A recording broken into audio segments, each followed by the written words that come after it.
అందరికీ నమస్కారం. మన ఆయుర్వేదం ప్రోగ్రామ్‌కి అందరికీ స్వాగతం. సో, కీళ్ళ నొప్పుల విషయానికొస్తే చాలామంది పెద్దవాళ్ళలో చాలా ఎక్కువగా కనిపిస్తుంటుంది.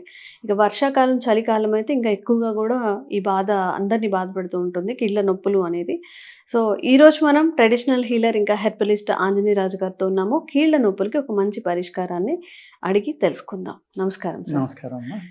సార్, కీళ్ళ నొప్పులు అంటే ఈ జాయింట్ పెయిన్స్ కానీ ఇవన్నీ కానీ ఒకప్పుడు పెద్దవాళ్ళలో ఎక్కువగా ఉండేవి. అవునండి. ఇప్పుడు 40 ఇయర్స్ లో కూడా కీళ్ళ నొప్పులు ఈవెన్ 80-90 దాటాక 80-90 దాటాక ఇప్పుడు 25 నుంచే ఇప్పుడు 25 నుంచే కూర్చొని లేవడానికి కూడా ఇబ్బంది పడే సిచ్యువేషన్ లో మన యంగ్ జనరేషన్ ఉన్నారు.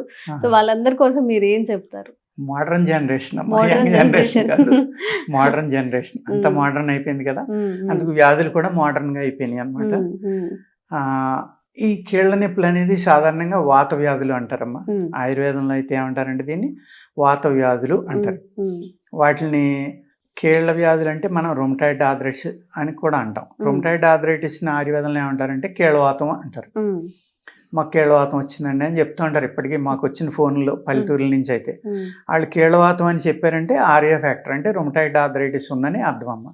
ఇక్కడ మనం ఇవాళ మోడర్న్ సైన్స్ ప్రకారం అయితే ఆర్ఏ ఫ్యాక్టర్ ఈఎస్ఆర్ అని ఉంటుందమ్మా.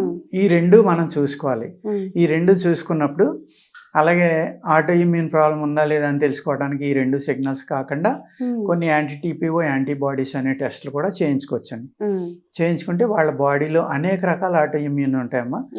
అది కీళ్ళవాతానికి సంబంధించిన ఆటో ఇమ్యూన్ ఏమవుతుందనేది తెలుసుకుంటే సిరియాక్టివ్ ప్రోటీన్ అని ఇలాగ కొన్ని రీడింగుల ద్వారా ఏమవుతుందంటే వీళ్ళకి ఏ జబ్బులు ఉన్నాయనేది డాక్టర్లు నిర్ణయించి మెడిసిన్ ఇస్తూ ఉంటారండి. ఆయుర్వేద శాస్త్రంలో అయితే దీంట్లో ఏమవుతుందంటే 80 రకాల కీళ్ళ వ్యాధులు అని 84 రకాలని రకరకాలుగా ఉంటుందమ్మా. ఇందులో ఒక విచిత్రాలు కూడా ఉంటాయమ్మా. ఓన్లీ ఫింగర్స్కి వచ్చి కూడా ఉంటాయి. అలాగే నేను ఒక 15 ఇయర్స్ బ్యాక్ ఒక అమ్మాయికి ట్రీట్ చేశా. అర్ధముఖ వాతం అని ఉంటుందమ్మా. కరెక్ట్గా మీరు స్కేల్ తోటి ఇలా గీత గీసినట్టు ఎంత విచిత్రం అంటే అది అసలు లైన్ కూడా అంత స్ట్రైట్గా ఉండదేమో. ఈ పక్క సన్నబడిపోతుందమ్మా, ఈ పక్క సన్నబడిపోతుంది. అర్ధముఖ వాతం అంటాం.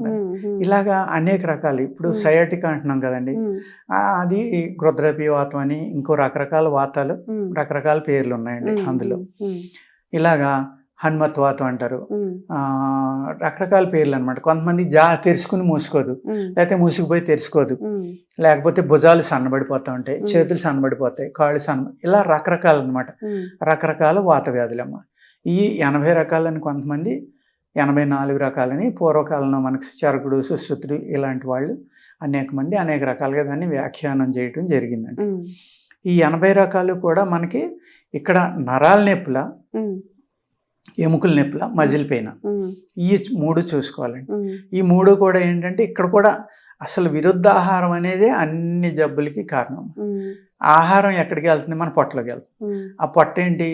మనకి బాడీకి అన్ని రకాలుగా ఆహారాన్ని అరిగించి ఏ ఏ అవయవాలకి ఏమేమి ఉండాలి వాటికి కావాల్సిన ఆహారం పంపటం, అవి మళ్ళీ ఆ ఫ్లూయిడ్స్ రిలీజ్ చేయడం, అవి మన బాడీ అంతా స్ప్రెడ్ అవ్వడం, ఇవన్నీ జరుగుతాయి. అంటే మేజర్ మెకానిజం ఎక్కడ జరుగుతుందమ్మా? పొట్టలో జరుగుతుంది. ఆ పొట్ట అనేది జాగ్రత్తగా చూసుకుని టైమ్లీ తింటా, దాంట్లో చెడు ప్రభావం అనేది లేకుండా, చెడిపోయిన ఆహారం తీసుకోకుండా, నిల్వ ఆహారం తీసుకోకుండా ఉంటే కనుక అనేక రోగాల నుంచి బయటకు పడటానికి అవకాశం ఉంటుందమ్మా. అదేవిధంగా ఇప్పుడు జనం ఏం చేస్తున్నారు? ఒక ఆనపకాయ రసం తాగితే మంచిదని ఎవరైనా చెప్పారు అనుకోండి, మొత్తం దేశం అంతా ఆనపకాయ రసం తాగేస్తున్నారు. అది తాగడం కూడా ఎలాగా? దాన్ని మెడిసిన్ లాగా యూజ్ చేయట్లేదు. దాన్ని మన శరీరం వెయిట్ ఎంత తాగితే మంచిదని కాకుండా అందరూ తలవారు గ్లాసు తీసుకోవడం, అందరూ తాగేయడం.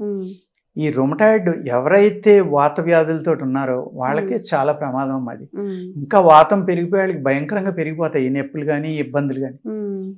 అంచేత ఇలాగా లేకపోతే కీర మంచిది, అందరూ కీర తినేయడం చాలా కదా అని. ఈ విధంగా పెసరపప్పు మంచిది, మంచి ప్రోటీన్ అంట, అందులో చాలా బాగుంటుందంట, తినేయడం. ఏ అయితే వాతకర పదార్థాలు ఉన్నాయో, ఏ అయితే వాటర్ ఎక్కువ ఉన్నాయో అవి తీసుకోకూడదండి. మళ్ళీ ఇక్కడ బూడిద గుమ్మడికాయ పర్వాలేదమ్మా, అది కూడా చలవే.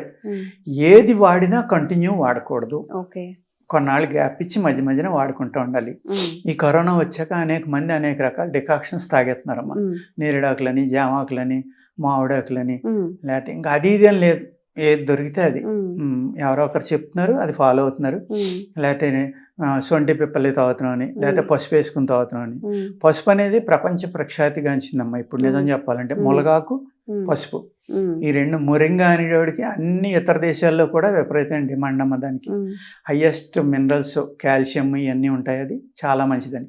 అదేవిధంగా పసుపులో ఉన్న కుర్కుమిన్ అనేది ఇన్ఫ్లమేషన్ కానీ అనేక రకాల వ్యాధులను తగ్గిస్తుంది. బాడీలో ఉన్నాయి ఒబిసిటీ తగ్గిస్తుంది, ఇన్ఫ్లమేషన్ తగ్గిస్తుంది, బ్యాక్టీరియాని చంపుతుంది, anti bacterial, anti fungal, at the same time immunity పెంచుతుంది. ఇలాగా ఈ ఆహారాలను మార్చుకుని మనం ఇటువంటి సీజనల్ ఫుడ్స్ జాగ్రత్తగా తీసుకుంటా, ఎవరో చెప్పారని మన శరీర తత్వాన్ని చూసుకోకుండా ఏది పడితే తినకుండా జాగ్రత్తగా తీసుకుంటే కనుక త్రికటుకాలు అనేది వాత వ్యాధుల మీద ఎక్కువే పనిచేస్తుందమ్మా.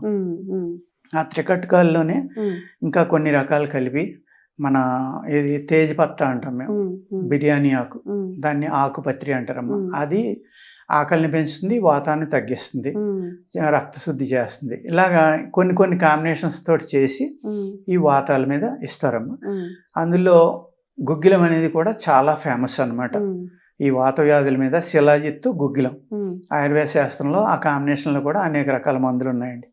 పూర్వం రసశాస్త్రం ఉండగా అయితే ఏంటంటే, ఇప్పుడు కూడా ఉందిలేండి, లేదని కాదు నేను చెప్పేది, రసౌషధాలు వాడితే కిడ్నీలు పోతాయి, మెటల్స్ వాడితే అనేది మన ట్రెడిషన్లో ఏంటంటే, ఏదైతే భారతీయ జ్ఞానం అనేది ఉందో, విద్య కానీ విజ్ఞానం కానీ, దాన్ని పాడు చేయాలి అంటే ఏం చేయాలంటే, ఈ భస్మాలు తింటే ప్రమాదము, భస్మాలు తింటే మీరు కిడ్నీలు పోతాయి, లివర్ పోతుంది అనేది గుడ్డిగా చెప్పడం, గుడ్డిగా నమ్మడం అలవాటైపోయిందమ్మా. అదే భస్మాన్ని, బంగారాన్ని అమెరికాలో లాస్ట్ 15-20 years నుంచి నానో టెక్నాలజీ ద్వారా భస్మం చేసి బ్రెయిన్ క్యాన్సర్ మీద, అనేక రకాల క్యాన్సర్స్ మీద వాడడం, అది మంచి ఫలితాలను ఇవ్వడం జరుగుతుందండి. మనం చేయకూడదు, వాళ్ళు చేయొచ్చు. ఈ విధంగా మనం అంటే తెలివి తక్కువగా ఉన్నామా, భ్రమలో ఉన్నామా, లేకపోతే మన నాలెడ్జ్ని మనం కోల్పోయామా, మనకున్న ఏదైతే జ్ఞానం ఉందో దాన్ని కోల్పోయి ఎవరు ఏది చెప్తే అది నమ్మటం నేర్చుకున్నాం. కాబట్టి మనం మన యొక్క జ్ఞానాన్ని పూర్తిగా పాడు చేసుకోవడం వల్ల ఇన్ని రకాలైన ఇబ్బందులు వచ్చినాయి అండి. అంచేత ఏంటంటే, పూర్వం పాదరసం ఉందమ్మా. పాదరసం ఒక అద్భుతమైన ప్రక్రియ. రసం అంటే ఆ పాదరసం అనేది 30 times వాటర్ మీద ఎక్స్ట్రా వెయిట్ ఉంటుందమ్మా. ఓన్లీ లిక్విడ్ మెటల్, భూమి మీద ఉన్న లిక్విడ్ మెటల్ అమ్మ. అది ద్రవ పదార్థమైన లోహం. అది ఎంత చిన్న మైక్రాన్స్గా రూపుదిద్దుకోగలదంటే మీ తల వెంట్రుకలో కూడా వెళ్ళిపోతుందమ్మా. అంత అద్భుతమైన పాదరసాన్ని మన వాళ్ళు ఏం చేశారంటే, దానికి పాదరసం సూర్యుడైతే గంధకం చంద్రుడు. ఈ పాదరసంలో ఉన్న తీక్ష్ణతని తగ్గించాలి అంటే గంధకం కలిపేవారు. అలాగే ఈ పాదరసం లెడ్ తోటి కలిపి ఉంటుంది కాబట్టి అది తీసుకుంటే చనిపోతారు. కాబట్టి ఆ లెడ్ని కొన్ని మూలికల ద్వారా వేరు చేసి ఈ పాదరసాన్ని 99.9% శుద్ధి చేసి అప్పుడు దాన్ని భస్మంగా చేసి ఇప్పుడు నానో టెక్నాలజీ ద్వారా చేస్తే ఎంత చిన్న పార్టికల్స్ అవుతాయో అంతకంటే చిన్న పార్టికల్స్ని మన వాళ్ళు ఈ ఏ అయితే మూలికలు ఉన్నాయో వాటితోటి కలిపి నూరి దాన్ని పుట్టం వేసమ్మ అంత చిన్న పార్టికల్స్ చేయగలిగారు. మా గురువు గారు రాజమండ్రిలో ఉండేవారు అన్నమా, పొన్నాడు శ్రీరామూర్తి గారిని. పాదరసం అంటే నీళ్ల మీద 30 రెట్లు ఎక్కువ బరువు అని చెప్తున్నా, ఐరన్ కన్నా చాలా ఎక్కువ రెట్లు బరువు. అయినా సరే ఆయన చేసిన భస్మం ఇలా చిటికుడు నీళ్ల మీద వేస్తే తేలిదమ్మా, ములిగేది కాదు. అంటే ఎంత చిన్న పార్టికల్స్ అయితే అది. అంటే మన కిడ్నీలో నెఫ్రాన్స్ అని ఉంటాయమ్మా. నాకు దాని మీద అంత నాలెడ్జ్ లేదు కానీ 10 లక్షల నెఫ్రాన్స్ ఉంటాయని చెప్తారు. అంటే ఒక ఇంత కిడ్నీలో అన్ని లక్షలు ఉన్నాయంటే ఎంత చిన్నవి ఉంటాయి చూడండి. వాటికి అడ్డం పడితే ఏమవుతుంది, ఈ మెటల్స్ లాంటి కిడ్నీలు పాడవుతాయి. వాళ్ళు చెప్పింది కూడా తప్పు కాదు, కానీ అంత అద్భుతమైన టెక్నాలజీ మన భారతదేశంలో ఆయుర్వేద వైద్యులు చేయగలిగేవారు. పాదరసాన్ని ఒక 16 నుంచి 18 రకాలుగా పూసలు కడతారమ్మా, సాలిఫైడ్ చేస్తారు. ఆ మోడర్న్ సైన్స్లో లెడ్ కలిపితే కానీ సాలిఫైడ్ అవ్వదు అనేది నేను గూగుల్లో చదివా. ఉన్న పాదరసాన్ని ఏమీ కలపకుండా శుద్ధి చేసి మరి ఉన్న లెడ్ని తీసేసి దాన్ని సాలిఫైడ్ చేస్తారమ్మా, దాన్ని భస్మం చేస్తారు, దాన్ని సింధూరం చేస్తారు, అనేక రకాల ప్రక్రియ. దాంతో పాదరసంలో ఉన్న అద్భుతమైన గుణం ఏంటంటే, ఆయుర్వేద ప్రకారం మనం ఏ మూలికనైతే దాంట్లో నూరేమో ఆ మూలికా రసం భావనలు అంటారు. ఒకే మూలికని ఒక వారం రోజులు ఆ పాదరసంలో వేసి నూరదా అని ఉంటాం. ఆ మూలికలో ఉన్న మెడిసినల్ ప్రాపర్టీస్ అన్నీ అది తీసేసుకుంటుంది. దాన్ని భస్మం చేస్తాం.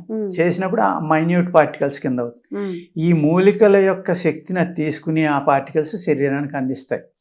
అది కూడా అది చేరలేని ప్రదేశం అంటూ మీ శరీరంలో ఏది మిగలదు కాబట్టి దాన్ని ఒక క్యారియర్గా, ఒక అద్భుతమైన మెడిసిన్గా మన పూర్వీకులు వాడడం జరిగిందండి. వీళ్ళు అనేక రకాల మెటల్స్ని, అనేక రకాల స్టోన్స్ని, వజ్రభస్మ అంటారు, పగడ భస్మ అంటారు, అన్నిని ప్రవాళ భస్మ అంటారు, లోహ భస్మం అంటారు, అయస్కాంత భస్మం అంటారు. అసలు వీళ్ళు భస్మం చేయిందంటూ ఈ భూమి మీద ఏది లేదు. మెటల్స్, స్టోన్స్ కూడా చేసి వాటిని అనేక రకాల మూలికలతోటి కలిపి ఇవ్వడం వల్ల మన శరీరంలో ఏ ఏ భస్మాలు అయితే మనం అంటున్నామో అవన్నీ కూడా న్యాచురల్గానే మన శరీరంలో ఉంటాయమ్మా. యోగశాస్త్ర ప్రకారం అయితే సూక్ష్మ బ్రహ్మాండం అంటాం మన శరీరాన్ని. అంటే ఈ సృష్టిలో ఏదైతే ఉందో ఆ సృష్టిలో ఉన్న అన్నీ కూడా మన శరీరంలో ఉంటాయి అని అర్థం. అక్కడ మన బాడీలో లేని ఇక్కడ బయట ఉండవు, బయట లేని మన బాడీలో ఉండవు. అందుకే సూక్ష్మ బ్రహ్మాండం అన్నారు. దీనికి ఒక కథ కూడా చెప్పారమ్మా. కృష్ణుడు మట్టి తిన్నాడని యశోద చెవు పట్టుకుంటే నోరు ఆవలించి బ్రహ్మాండాన్ని చూపిస్తాడు. అంటే సృష్టి అంతా నాలోనే ఉంది అని. అదే విధంగా ప్రతి మనిషిలోనే ఉంటున్నాం. అది చూపించడం చదవాలి. అలాగా అక్కడ దాని అర్థం ఏంటంటే, నేను అర్థం చేసుకున్నది ఏంటంటే, ఈ సృష్టి అంతా మనలోనే ఉంది కాబట్టి అన్ని మెటల్స్, అన్ని లోహాలు కానీ, అన్ని విషాలు కానీ, అన్ని వైరస్లు కానీ బాడీలోనే ఉంటాయమ్మా. కొత్తగా బయట నుంచి వచ్చే ఏమి ఉండవు. అవి రూపాంతరం చెంది రకరకాల జబ్బులుగా రావచ్చు తప్ప మన బాడీలో 1,80,000 వైరస్లు ఉంటాయని ఒక అమెరికన్ సైంటిస్ట్ చెప్పాడు. 1,80,000 2 లక్షలని కొంతమంది అంటారు, రకరకాల చెప్తారమ్మా. అది మనం ఏంటంటే యూట్యూబ్లో చూసి మనం చెప్పి తప్ప అది నిజం అవుతుంది అనేది జస్ట్ మనం ఇక్కడ సంభాషించుకోవడానికి మట్టుకే. అందుచేత ఈ కీళ్ల నొప్పులకి గుగ్గిలం అనేది ఎక్కువ వాడమ్మా. గుగ్గిలంతో ఆయిల్స్ చేస్తారు. అందులో మహిషాక్షి గుగ్గిలం అనేది ఎక్కువ బాగా నొప్పులు తగ్గిస్తుందమ్మా. అదే మన మామూలుగా రత్నపురి గుగ్గిలం అని ఉంటుంది, అది ఏమో రక్తశుద్ధికి బాగా పనిచేస్తుంది. ఇలాగా అక్కడ ఉన్న పేషెంట్ని బట్టి, ఆయన శరీర తత్వాన్ని బట్టి ఇది వాడాలా అది వాడాలా అని అనేక రకాలుగా చేసుకున్నామా. ఎముకల నొప్పులకి అయితే ఆ గుగ్గిలం శుద్ధి చేసుకుని జాగ్రత్తగా ఆవు పాలు ఆవిరి మీద శుద్ధి చేస్తారు, ఉడకబెట్టి శుద్ధి చేస్తారు. చేసిన దాంట్లో బెల్లం కలిపి మాత్ర కట్టిస్తారు. లేకపోతే ఇప్పుడు మైసాక్షి గుగ్గిలం ఉందనుకోండి, అది ఆయిల్లో కలిపి మిక్సీ చేసుకుని బాగా నూరుకుంటే కొన్ని రోజుల పాటు ఈ గుగ్గిలంలో ఉన్న శక్తి అంతా తీసుకుంటుంది. ఆయిల్ రాసుకుంటే మీకు నొప్పులు చాలా చక్కగా తగ్గుతాయి. అదేవిధంగా ఇప్పుడు మెత్త రసంతో చేస్తారు. లేకపోతే అనేక రకాల మూలికలమ్మా ఈ నొప్పులు తగ్గించడానికి ఏమున్నాయి, ఆ మూలికల యొక్క రసాలతోటి, ఆ మూలికల యొక్క విత్తనాలతోటి కానీ, ఆకుతోటి కానీ, తొక్కతోటి అంటే బార్క్ అంటాం కదమ్మా, తాట అంటాం, ఆ తాటతోటి కానీ అనేక రకాల కాంబినేషన్స్ తోటి ఈ వాత వ్యాధులు తగ్గించడానికి చాలా రకాలైన ఉన్నాయమ్మా ఫార్ములాస్. అంటే 80 రకాల వాత వ్యాధులు ఉన్నాయని మీకు మన పూర్వీకులు చెప్పగలిగినప్పుడు ఒక్కొక్క దానికి 5 తయారు చేసిన 400 రకాల మందులు ఉంటాయమ్మా వాత వ్యాధులు తగ్గించడానికి. ఇందులోనే ఈ వాత వ్యాధుల్లోయే రొమటాయిడ్ ఆర్థరైటిస్, ఆస్టియోపోరోసిస్, ఇవన్నీ కూడా మళ్ళీ ఆటో ఇమ్యూన్లోకి వస్తాయి. అవి కూడా తగ్గించుకోవచ్చు అండి. ఆయుర్వేదంలో చక్కని మందులు ఉన్నాయి ఉపశమనం కోసం కానీ తగ్గించుకోవడానికి కానీ. కానీ ఆహారం చాలా చక్కగా పాటించాలమ్మా. ఎవరైతే వాత వ్యాధులు ఉంటాయో వాళ్ళు పెసరపప్పు, ఆనపకాయ, దోసకాయ ఇలాంటివి తక్కువ తింటాం. అలాగే చింతపండు, కొత్తగా వచ్చిన చింతపండు, చింతకాయలు, గుమ్మడికాయ, వంకాయ, గోంగూర ఇలాంటివి తినబోవటం, ఇలాగ కొన్ని జాగ్రత్తలు తీసుకుంటే న్యాచురల్గానే కొంత ఉపశమనం వస్తుందండి. వాటికి సపోర్ట్గా ఈ మెడిసిన్స్ కనుక తీసుకుంటే చక్కగా 90% పైన ఫలితాలు వచ్చి ఉపశమనం రావడానికి చక్కని అవకాశం ఉందండి. ఓకే. సో కీళ్ళ నొప్పులతో బాధపడే వాళ్ళు ఎవరైనా సరే సార్ చెప్పిన ఈ ప్రికాషన్స్ అనేవి పాటించండి. Food habits and lifestyle చేంజెస్తో కూడా మనం వాటన్నింటిని కూడా దూరం చేసుకోవచ్చు అని చెప్తున్నారు. మరి ఇంకొన్ని వీడియోస్ మీకు అవేర్నెస్ అందుకే ఏంటంటే ఏదైనా అంత తొందరగా గుర్తుండదు, లేదా చెప్పాలన్న మాట త్వరగా రాకుండా ఉంటుంది, బ్రెయిన్ షార్ప్గా ఉండదు, బ్లంట్గా అయిపోయి ఉంటుంది. సో బ్రెయిన్ షార్ప్గా అవ్వాలంటే ఎటువంటి జాగ్రత్తలు తీసుకోవాలి అంటే వెజిటబుల్ థెరపీలో దీనికి పరిష్కారం అంటే ఏముంది, అసలు ఈ సమస్య అనేది ఎందుకు వస్తుంటుంది, వివరాలు తెలుసుకుందాం. మనతో పాటు ఉన్నారు ప్రముఖ vegetable therapist and sun spiritual society founder Vikramaditya Guruji గారు. గురూజీ నమస్తే అండి. సూర్యోస్మితల్లి. అంటే బ్రెయిన్కి సంబంధించి ఎలాంటి ఇష్యూస్ ఉండవు, టెస్ట్లన్నీ కూడా నార్మల్గా ఉంటాయి. కానీ కొందరిలో అంటే ఏదైనా చెప్పింది రిజిస్టర్ చేసుకోకపోవడము, అడగగానే చెప్పలేకపోవడము, ఇట్లాంటి ప్రాబ్లం అనేది ఉంటుంది. అంటే ఇలాంటిది ఎందుకు చూస్తాం గురూజీ? అంటే బ్రెయిన్ అంతా బాగానే ఉన్నా ఎందుకు ఇలాంటి ప్రాబ్లం అనేది వస్తుంటుంది? అంటే బ్రెయిన్ బాగుందని ఎలా చెప్తారు మీరు? అంటే మెజర్మెంట్ ఏంటి బ్రెయిన్ బాగుందని చెప్పడానికి? ఎంఆర్ఐ స్కానా, సిటీ స్కానా, లేకపోతే ఇంకేమున్నాయి స్కానింగ్స్లో? అవును, అంటే ఎంఆర్ఐ స్కాన్ తీస్తే బ్రెయిన్ మంచిగా ఉందా లేదా బ్రెయిన్ ఫంక్షన్ తెలుస్తుంది. అంటే ఇప్పుడు మీరు అడిగారు, లేకపోతే నేను చేస్తున్నాను కాబట్టి మీరు అడిగారు, తెలియదు నాకు. నేను మా ఇంట్లో ఒక కేసు ఇప్పుడు స్టడీ చేస్తున్నాను, సెరిబ్రల్ ఆర్టోపీ. మెడికల్ టర్మినాలజీ ఏదో చెప్పారు.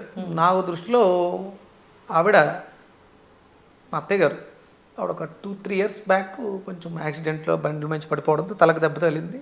ప్రాపర్ ట్రీట్మెంట్ అవి జరగక ఒక 5-6 ఇయర్స్ అవుతుంది. ఇక తర్వాత మామయ్య గారు చనిపోవటం, వీటిలో ఆవిడ తక్కువ మాట్లాడడం తగ్గించేసింది. ఆవిడ మాట్లాడటం అనేసి తన పని తాను చేసుకుంటూ వెళ్ళిపోతారు. పొద్దుటే 4:30 వేసిపోతారు. పనులన్నీ దేవుడి దగ్గర, పూజల దగ్గర నుంచి అన్ని పనులు ఒక యాంత్రికంగా యంత్రంలా చేసుకుంటూ వెళ్ళిపోవడం తప్ప భావ వ్యక్తీకరణ అనేది పూర్తిగా పోయింది. రీసెంట్గా మళ్ళీ ఒకసారి ఒక 20 డేస్ బ్యాక్ మళ్ళీ పడడం జరిగింది. కొంచెం క్రిటికల్ అయితే మన వెజిటేబుల్ దగ్గర కొంచెం చేసిన తర్వాత అసలు ఏంటి ఆవిడ అసలు ఇంక మాట్లాడటం పూర్తిగా, అడిగిన దానికి సమాధానం చెప్పడం కూడా, అప్పుడు ఆవిడ వాటర్ బాటిల్ అదేంటి అంటే అలా చూడటం. ఆవిడని తీసుకురావడం జరిగింది. తీసుకొచ్చిన తర్వాత అసలు ఫస్ట్ నేను వోకల్ కార్డ్స్ అవి చెక్ చేయించాను. హీరింగ్ డెఫెక్ట్ వల్ల, వినపడకపోవడం వల్ల వ్యక్తం చేయబోతున్నారేమో నాకు తెలిసి శ్రీనివాస్ అయ్యేంటి అని మా కజిన్ ఉంటే ఆయన దగ్గర తీసుకెళ్ళి ఆయన మొత్తం చెక్ చేసి ఆర్గన్స్ అన్నీ బాగానే ఉన్నాయి, థ్రోట్ కూడా చెక్ చేశారు, ఎలాంటి ఇబ్బంది. ఇక ఉన్నదల్లా ఏంటంటే న్యూరోలాజికల్ డిజార్డర్, నర్వస్ నుంచి కరెంట్, బ్రెయిన్ నుంచి బాడీకి సిగ్నల్స్ రాకపోవడం దీనికి ప్రధానమైనటువంటి కారణం. చిన్నప్పుడు ఎలా అయితే మనం ప్రాక్టీస్ చేయిస్తాము పిల్లలతో బ్రెయిన్ షార్ప్ అవడానికి, మాటలు రావడానికి, అదే ప్రాక్టీస్ ఇప్పుడు ఈ ఊళ్ళో కూడా మాట్లాడుతూ ఉండడం వల్ల ఉన్నవే లోపల ఉన్నవి కరెంటు ఆన్ అండ్ ఆఫ్ అవడం వల్ల ప్రజెంటేషన్ రావట్లేదు. ఇక్కడ ఈవిడ ఎలాంటి పడటం, యాక్సిడెంట్లు అవ్వటం, సర్జరీస్ అవ్వటం ఇవన్నీ కామన్గా రెగ్యులర్గా జరుగుతూ ఉంటాయి. సరైన సమయంలో సరైన ఆహారం దానికి ఇవ్వకపోవడం వల్ల ఈ ప్రమాదాలు ఎక్కువ జరుగుతుంటాయి. అలాగే చాలామంది చిన్నపిల్లలు కూడా అలాగే ఉన్నారు. ఇప్పుడు నేను ఆర్టిజం పేషెంట్లు తీసుకుందాం, వాళ్ళు కూడా అలాగే ఉంటారు. వాళ్ళు చెప్పాలన్నది చెప్పలేకుండా బాడీలో మూమెంట్స్, ఇదంతా కూడా బ్రెయిన్ మీద ఆధారపడి ఉన్నటువంటి ఇదే. దీనికి ప్రధానమైనటువంటి కారణం చిన్నపిల్లలలో పుట్టుకతో రావడానికి కారణం తల్లి తీసుకున్నటువంటి ఆహారం. అలాగే ఇక్కడ ఇప్పుడు మనం పెద్దోళ్ళు ఏజ్ పెరిగే కొద్దీ ఆల్జీమర్స్ వస్తాయి. బ్రెయిన్ సరిగా పనిచేయకపోవడం వల్ల జ్ఞాపక శక్తి తగ్గిపోవడం, చాలా రకాల డిఫరెంట్ కేసెస్ ఇప్పుడు నేను చూస్తున్నాను. ఇది మన లియో డైట్లో లివింగ్ ఎనర్జెటిక్ ఆర్గాన్ డైట్. ఇక్కడ మనకు కావాల్సింది ఎనర్జీ. బ్రెయిన్ చాలా షార్ప్గా పనిచేయాలి. వెజిటేరియన్ తినేటువంటి బ్రెయిన్స్కి, నాన్ వెజిటేరియన్ తినే బ్రెయిన్స్కి, అంటే బ్రెయిన్స్ తింటాయి అంటే మనుషులు తిన్న ఆహారం ఎనర్జీగా కన్వర్ట్ అయ్యి బ్రెయిన్కి ఆక్సిజన్, బ్లడ్, దానికి కావాల్సిన ప్రోటీన్స్, ఎంజైమ్స్ వెళ్తుంటాయి హ్యూమన్ బాడీలోంచే. అంటే బ్రెయిన్ ప్రతి మూమెంట్ ఉన్న ప్రతిదానికి బ్రెయిన్ యానిమల్స్లో కూడా ప్రతి దాంట్లో కూడా ఉంటాయి. ఇప్పుడు మేక బ్రెయిన్స్ నమ్ముతూ ఉంటారు, అది ఫ్యాట్స్తో సంబంధించింది అంటారు, ఫ్యాట్ ఎక్కువ ఉంటుంది బ్రెయిన్లో అని. ఫ్యాట్ ఉన్న దాంట్లో కావాల్సిన ఎంజైమ్స్, కరెంట్ బాగుండాలి, దానికి సెన్సారీ ఆర్గాన్స్ ఎక్కువ ఉంటాయి. సెరిబ్రమ్, సెరిబెల్లం, అంటే నేను ఎప్పుడో స్కాల్ప్ ఆక్యుపంక్చర్ అని నేర్చుకున్నాను. దాంట్లో బ్రెయిన్ గురించి చాలా బాగా చెప్పారు. స్కాల్ప్ ఆక్యుపంక్చర్ ఓన్లీ ఇంకెక్కడ బాడీ మీద ఎక్కడ టచ్ చేయక్కర్లా, ఓన్లీ స్కాల్ప్ మీదే. ఈ పార్ట్లో నీడిల్స్ ఇన్సర్ట్ చేయడం నేర్చుకున్నాను నేను. దానికి బ్రెయిన్ ఎనాటమీ కూడా నేర్పిస్తారు. చూశాను, అవన్నీ చూసా. ఇక్కడ ఇప్పుడు కళ్ళకు సంబంధించి ఈ స్ట్రైట్ లైన్స్, ఇయర్కి సంబంధించి ఈ స్ట్రైట్ లైన్స్, మన హ్యాండ్స్కి సంబంధించి ఈ స్ట్రైట్ లైన్స్, DU20 ఇక్కడే మొత్తం. ఇందులోనే ఒక 20 నీడిల్స్ వరకు మనకి 20 పాయింట్స్, ఎనర్జీ పాయింట్స్ ఉంటాయి. చాలా అద్భుతమైనటువంటి శాస్త్రం. దాంట్లో ప్రాక్టీస్ విపరీతంగా చేస్తూ ఉంటే జస్ట్ అలా నీడిల్ వేస్తే సరిపోతుంది స్కాల్ప్కి. మనకి మేజర్ బాడీలో ఎక్కడ ఏ ప్రాబ్లం వచ్చినా మనం దాంతో చేయొచ్చు. అంటే మీరు అడుగుతుంటే అవన్నీ గుర్తొస్తున్నాయి. ఇప్పుడు నేను మా అత్తగారి మీద న్యూరోలాజికల్ దీనికి ట్రీట్ చేస్తున్నాను. ఈ 1 వీక్లో అంటే కేవలం ఒక ఫుడ్డే కాదు, ఆవిడతో మాట్లాడటం. చిన్నపిల్లలు నాకు ఫోన్స్ వస్తుంటాయి, మా పిల్లోడు వయసు 6 ఏళ్ళు 7 ఏళ్ళు ఇంకా మాట్లాడట్లేదు, సరిగ్గా దేన్ని గుర్తించట్లేదు, ఎక్స్ప్రెస్ చేయట్లేదు. అమెరికాలో కేసు చేస్తున్నాను, ఆటో ఇమ్యూన్ డిజార్డర్. కేవలం మన వెజిటేబుల్ థెరపీతో అంటే నేను కొంచెం ప్రాణిక్ హీలింగ్ కూడా యాడ్ చేస్తాను. అంటే మీరు అర్థం చేసుకోవాల్సింది ఏంటంటే భౌతిక దేహానికి కేవలం ఆహారంతోటే కాదు, శక్తితో కూడా హీల్ చేయొచ్చు. మనమంతా ఈ ఫుడ్ తినండి, ఈ ఫుడ్ తినండి, గుడ్లు తినండి, మాంసం తినండి, ఇది తినండి అని చెప్పేస్తాం. ఇది కాకుండా ఎనర్జీ అవసరం. నెంబర్ ఆఫ్ యాక్టివిటీస్ చేస్తూ మార్పు తీసుకురావాలి. అందుకని మనం ఫిజికల్ ఎక్సర్సైజెస్ గురించి ఎక్కువ చెప్తూ ఉంటాం, అలాగే వెజిటేరియన్ ఫుడ్స్ చెప్తుంటాం, ట్యాపింగ్ చెప్తుంటాం. అన్నీ కలగలిస్తే ఒక అద్భుతమైనటువంటి ఆరోగ్యకరమైనటువంటి దేహం ఏర్పడుతుంది. ఇక్కడ బ్రెయిన్కి ప్రధానంగా శక్తి కలిగినటువంటి ఆహారమే తీసుకోవాలి. ఈ డెడ్ సెల్స్, మాంసము, ఎగ్స్, ప్రోటీన్స్ ఇవి తీసుకోకూడదు. దానికి కావాల్సింది quality of vegetarian food, energetic food. అదే మీకు దొరికేది లివింగ్ ఎనర్జెటిక్ ఆర్గాన్ ఫుడ్స్లో మెయిన్ ప్రధానంగా మనం దృష్టి పెట్టేది ఎనర్జీ. బ్రెయిన్కి కావాల్సిన వచ్చిన ఎనర్జీ, కళ్ళకు కావాల్సి వచ్చిన ఎనర్జీ, చెవులకు కావాల్సి వచ్చిన ఎనర్జీయే. ఎనర్జీయే రూల్ చేస్తుంది. ప్రోటీన్ రూల్ చేయదు, కార్బోహైడ్రేట్స్ రూల్ చేయవు, ఫ్యాట్స్ రూల్ చేయవు. ఎనర్జీ హీలింగ్స్లో అద్భుతమైనట్టు ఉంటుంది. ప్రాణిక్ హీలింగ్ అని ఉంది కదా, ప్రాణశక్తితో హీల్ చేయడం. కేవలం ఎనర్జీని పాస్ చేయడం ద్వారా డిసీజెస్ని తగ్గించవచ్చు. ఎనర్జీ ఎక్కడుంది, ఎనర్జీని ఎలా తెచ్చుకోవాలి, ఎనర్జీని ఎలా యూస్ చేసుకోవాలి అనేది మనకి మీకు లియో డైట్లో మాత్రమే తెలుస్తుంది. ఇప్పుడు మనం స్టార్ట్ చేసిన తర్వాత నాకు ఈ లియో డైట్ కాల్స్ ఎక్కువ వస్తున్నాయి. ఆ డైట్ ఎలాగా, డైట్లో ఏముంటాయి, అసలు ఈ డైట్లో ఏముంటాయని నాకు కూడా తెలుసుకోవాలని ఉంది. అంటే డిఫరెంట్ మనిషికి డిఫరెంట్ డైట్ ఉంటుందా, డిఫరెంట్ జబ్బుకి డిఫరెంట్ డైట్ ఉంటుందా? లియో డైట్ అనేది energy diet, living energetic organ diet. అంతే, ఎనర్జీ తోటే మనం హీల్ చేస్తాం. ఏ రోగానికైనా కావాల్సింది ఎనర్జీ. అది మనం ప్రోటీన్ ఫామ్లో ఇచ్చి ఎనర్జీగా కన్వర్ట్ చేయడం కాదు, డైరెక్ట్ ఎనర్జీగానే ఇస్తాం. దానికోసం డిజైన్ చేసిందే లియో డైట్ అనేది. ఇది యాన్సెంట్ వేదిక్ ఇండియన్ డైట్. ఇప్పుడు మనం బ్రెయిన్ గురించి మాట్లాడుకుంటున్నాం కాబట్టి మీరు అడిగిన ప్రశ్నకి బూడిద గుమ్మడికాయ బ్రెయిన్ ఎనర్జీకి చాలా అద్భుతంగా పనిచేస్తుంది. బూడిద గుమ్మడికాయ జ్యూస్ అందులో బ్రెయిన్కి సంబంధించినటువంటిది ఇష్యూ కాబట్టి, నరాలకు సంబంధించిన ఇష్యూ కాబట్టి గోరుచిక్కుళ్ళని ప్రధానంగా తీసుకుంటాం. దానికి అద్భుతమైనటువంటి ఫ్యాట్స్ కావాలి. మనకి గుడ్ ఫ్యాట్ అనేది కొబ్బరిలో దొరుకుతుంది. కోకోనట్ మిల్క్తో గోరుచిక్కుళ్ళు కలిపి జ్యూస్ చేసి, ఇది ఎక్సెస్ ప్రోటీన్ వల్ల కూడా మనిషి ఇబ్బంది పడే అవకాశం ఉంది. అందుకని వాటిని మనం బ్యాలెన్స్ చేయాలి. అందుకని బూడిద గుమ్మడికాయ, కొబ్బరి, గోరుచిక్కుళ్ళు, అల్లం మనం ప్రధానంగా జ్యూస్ రెగ్యులర్గా తీసుకుంటూ ఉంటే బ్రెయిన్ షార్ప్ అవుతుంది. మీరు చేస్తున్నటువంటి సాధనలో మీకు అద్భుతమైనటువంటి రిజల్ట్స్ వస్తూ ఉంటాయి. అలాగే ప్రాణాయామం చాలా అవసరం. ప్రాణాయామం చేస్తే మీ బ్రెయిన్ చాలా షార్ప్ అవుతుంది. ఆక్సిజన్ ఫ్లో తక్కువైనప్పుడు మనిషి డ్రౌజీగా ఉంటారు. కార్బన్ డైఆక్సైడ్ బ్రెయిన్లో ఎక్కువ ఉంటే కోమలో ఉన్నారంటారు కదా బాడీలో. అందుకని ప్రాణాయామం బాగా చేయాలి. అది లోపల ఎక్కువసేపు ఉన్నా, లేకపోతే మనం ఎక్కువ పీల్చలేకపోయినా కూడా ప్రమాదమే. మన లంగ్స్ కూడా చాలా యాక్టివ్గా పనిచేయాలి. దానికోసం బ్రెయిన్ ఎనర్జీని పెంచడం కోసం మనకి B12 చాలా బాగా కావాలి. B12 కావాలి కదా అని చెప్పేసి మళ్ళీ మీరు మీట్కి వెళ్ళకూడదు. వెజిటేరియన్లోనే B12 పుష్కలంగా లభించడానికి మనకి మ్యాంగో సీడ్ పౌడర్ అని చాలా రకాలు ఉన్నాయి. న్యాచురల్గా మీకు దొరకందంటూ ఏదీ లేదు. మనిషి మాంసాహారి కాదు, మాంసం తినకూడదు. అసలు గుడ్డు అనేది చాలా ప్రమాదం. అది గుడ్డు తింటే అష్టదరిద్రాలు చుట్టుకుంటే ఆడు దరిద్రుడు అవుతాడు అని శాస్త్రం చెప్తుంది. అసలు గుడ్డును అసలు దరిచేరనివ్వకూడదు. బ్రెయిన్ బాగుండాలి, ఆలోచన బాగుండాలి, ఆరోగ్యంగా ఉండాలి అనుకుంటే. ఎస్, చక్కగా చెప్పారు గురూజీ.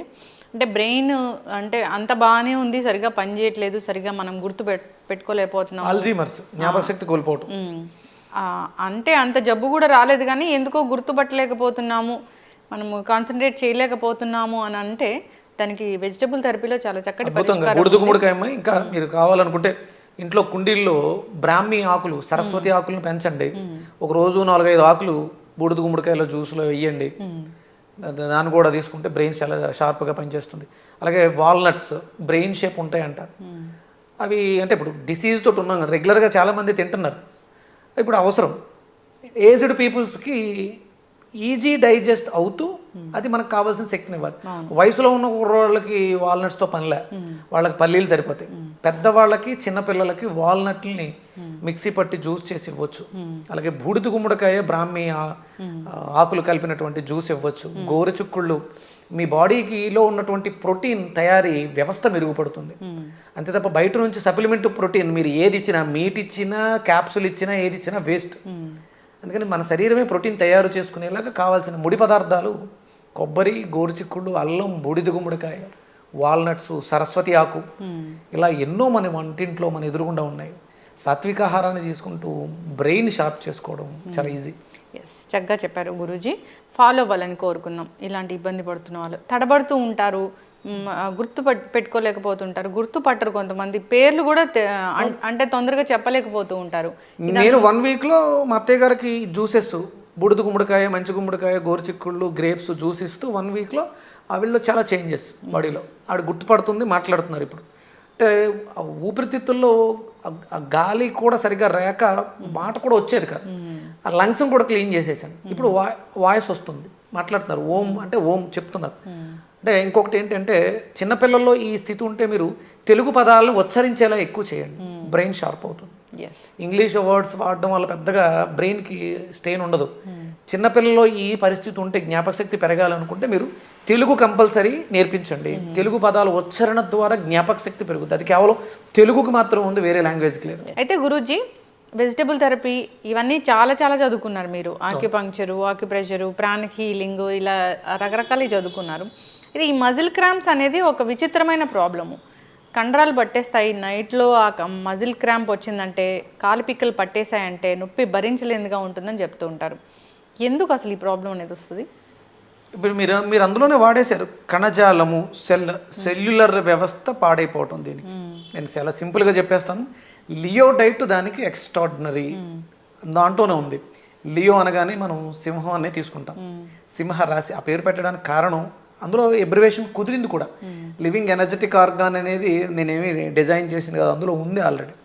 దానికి ప్రధానంగా సూర్యుడి అధిపతి. మన శరీరంలో వాతం అనేది పెరిగినప్పుడు కాళ్ళు పిక్కలు లాగటం అనేది వస్తుంది.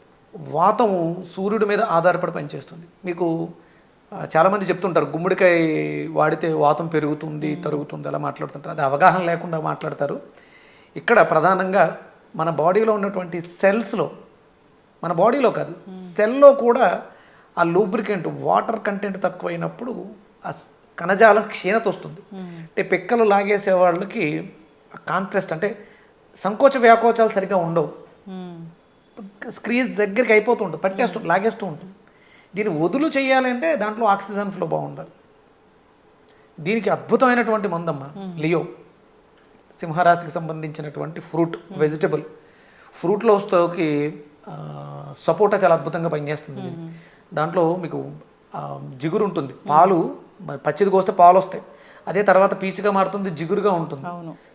అద్భుతమైనటువంటి స్వీట్నర్. మన దేహాలలో, మన ఇళ్లలో తీపి అనే రుచిని కోల్పోయామని చెప్తుంది. మీ బాడీ, మీ శరీరంలో, మీ దేహంలో రుచిలో తీయదనాన్ని కోల్పోయారు. అబ్బాయి లేదండి మేము టీలో పంచదార వేసుకు తాగుతున్నాం, నేను స్వీట్లు బాగా తింటాను, అది తీపి కాదు. మీరు స్వీట్ తింటున్నారు, పంచదార తింటున్నారు, షుగర్ తింటున్నారు, తీపి రుచి కాదు. తీపి అనేది రుచి, అది పదార్థం, అది తయారు చేసింది కాదు, ప్రకృతి ఇచ్చింది. తీయగా ఏముంటాయి? తీయగా షుగర్ ఉంటుంది, అది షుగర్, అది తీయగా ఉంటుంది, అది కాదు, అది ప్రకృతి ఇచ్చింది కాదు, మనం తయారు చేసాం. పంచదార తీయగా ఉంటుంది, తీపి అనేది రుచమ్మ, ప్రొడక్ట్ కాదు. పంచదార అనేది ప్రొడక్ట్. తీయగా ఏమంటే ఫ్రూట్స్ తీయగా ఉంటాయి. తీయగా ఉండే ప్రతి ఫ్రూటు కూడా ఈ కండలు లాగేస్తున్నాయి, పిక్కలు లాగేస్తున్నాయి అనే వాళ్ళకి మందు. తీపి అనే రుచి ఈ రోగానికి మందు. తీపి రుచిగా ఇంకేమున్నాయో ఆలోచించండి. తీపి రుచిగా ఫ్రూట్స్ ఉంటాయి. ఇంకా స్వీట్ పొటాటో అంటాం కదా, తెల్లదుంప, అది కూడా పనిచేస్తుంది. చిలకడ దుంప, మంచి గుమ్మడికాయ కూడా తీయగానే ఉంటుంది. ఇంకా ఇలా మామిడికాయ, సీజన్లో వచ్చేటువంటి మామిడి పండు, తీయగా ఉండే ప్రతి పండు కూడా ఈ పిక్కలు లాగేస్తున్నాయి అనే దానికి అద్భుతమైనటువంటి మందు. తీపిని మనం వాడట్లా, స్వీట్ వాడుతున్నాం మనం. అవును, పంచదార తీయగా ఉంటుంది కానీ అది తీపి కాదు, నేచురల్ స్వీట్నెస్ ని న్యాచురల్ కాదు. న్యాచురల్గా మీరు మీ జీవన విధానంలో కంపల్సరీ భోజనం తర్వాత తీపిని తిన్న వాళ్ళు ఈ సమస్య నుంచి బయటపడతారు. అందుకనే మనకి మజ్జిగన్నంలో బెల్లం తినడం అలవాటు ఉంది, గుర్తుందో లేదో. అలాగే అరటిపండు కూడా తింటారు. అవును, కంపల్సరీ భోజనం తర్వాత తీపిని తినాలి అనేది శాస్త్రం చెప్తుంది. Ancient Vedic Indian foods diet చెప్తుంది.